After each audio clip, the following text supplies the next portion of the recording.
ಎಲ್ರಿಗೂ ನಮಸ್ಕಾರ. ನಾನು ಮದನ್ ಜೀವಿ. ಇವತ್ತು ಮೊಳಕೆ ಬಂದಿರೋ ಅಡಿಕೆ ಗೊಟ್ಟನ್ನ ಕೊಟ್ಟೆ ಹಾಕಿ ಅಡಿಕೆ ಸಸಿ ಮಾಡೋದು ಹೇಗೆ ಅಂತ ನೋಡ್ಕೊಬರೋಣ ಬನ್ನಿ ಫ್ರೆಂಡ್ಸ್. ಮೊದಲಿಗೆ ನಾನು 5-6 ಬುಟ್ಟಿ ಮಣ್ಣು ತಗೊಂಡಿದ್ದೀನಿ, ಮೊಳಕೆ ಬಂದಿರೋ ಅಡಿಕೆ ಗೊಟ್ಟು ತಗೊಂಡಿದ್ದೀನಿ, ಹಾಗೇನೆ ಪ್ಲಾಸ್ಟಿಕ್ ಕೊಟ್ಟೆ ತಗೊಂಡಿದ್ದೀನಿ ಫ್ರೆಂಡ್ಸ್. ಅಡಿಕೆ ಗೊಟ್ಟನ್ನ ಪ್ಲಾಸ್ಟಿಕ್ ಕವರ್ಗೆ ಅರ್ಧದಷ್ಟು ಮಣ್ಣು ಹಾಕಿ ಅಡಿಕೆ ಸಸಿ ಮಾಡೋದು ಹೇಗೆ ಅಂತ ನೋಡ್ಕೊಬರೋಣ.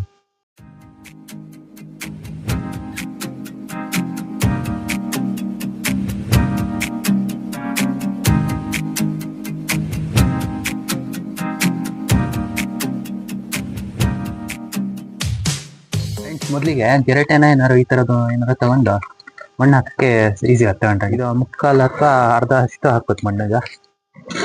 ಮುಕ್ಕಾಲಷ್ಟು ಹಾಕೋಣ. ಇಷ್ಟು ಹಾಕಾದ್ಮೇಲೆ ಅಡಿಕೆ ಗೊಟ್ಟನ್ನ ನೇರ ಊರ್ಬೇಕು. ಈಗ ಊರ್ಬೇಕು ಹಿಂಗೆ. ಊರಾದ್ಮೇಲೆ ಮಣ್ಣು ಹಾಕ್ಬೇಕು ಮೇಲೆ. ಹಿಂಗೆ ಕುಟ್ಬೇಕು. ಒಳಗೆ ಚೆನ್ನಾಗಿ ಕೂರ್ಬೇಕು. ಟೈಟ್ ಆಗ್ಬೇಕು ಒಳಗೆ. ಸ್ವಲ್ಪ ಮೇಲ್ ಇಷ್ಟು ಮೇಲ್ ಬರ್ಬೇಕು. ಹಿಂಗೆ ಗಟ್ಟಿ ಕೂರ್ಬೇಕು.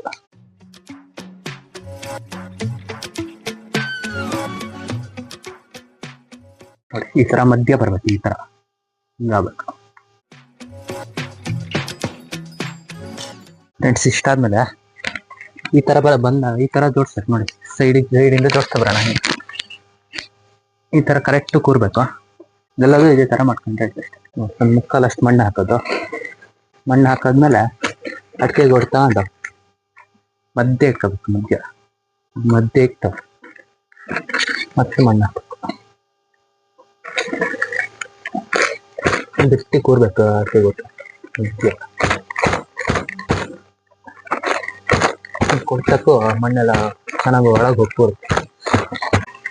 ಎಲ್ಲದು ಈ ತರ ಮಾಡಿದ್ರೆ ಆಯ್ತು. ಇನ್ನೊಂದು ವಿಡಿಯೋದಲ್ಲಿ ಅಡಿಕೆ ಗೊಟ್ಟು ಮೊಳಕೆ ಬರ್ಸೋದು ಹೆಂಗಂತ ಮಾಡ್ತೀನಿ. ಅದು ಮಾಡೋಕ್ಕಾಗಿಲ್ಲ ವಿಡಿಯೋ.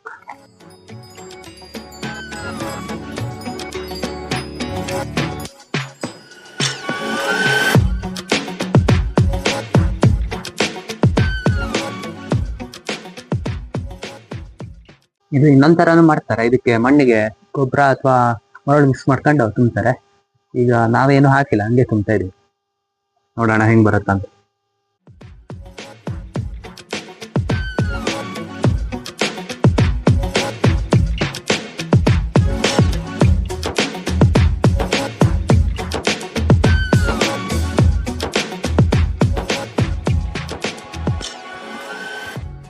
ಫ್ರೆಂಡ್ಸ್, ಕರೆಕ್ಟಾಗಿ 25 ಅಡಿಕೆ ಸಸಿ ತುಂಬಿದ್ದೀನಿ.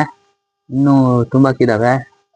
ಪ್ಲಾಸ್ಟಿಕ್ ಕವರ್ ಖಾಲಿ ಆಯಿತು, ಅದಕ್ಕೆ ನಾಳೆ ತುಂಬೋಣ ಅಂತ. ಫ್ರೆಂಡ್ಸ್, ಈ ವಿಡಿಯೋ ಇಷ್ಟ ಆಯ್ತು ಅಂದ್ಕೊಳ್ತೀನಿ. ಇಷ್ಟವಾಗಿದ್ರೆ ಪ್ಲೀಸ್ ಲೈಕ್, ಶೇರ್, ಸಬ್ಸ್ಕ್ರೈಬ್.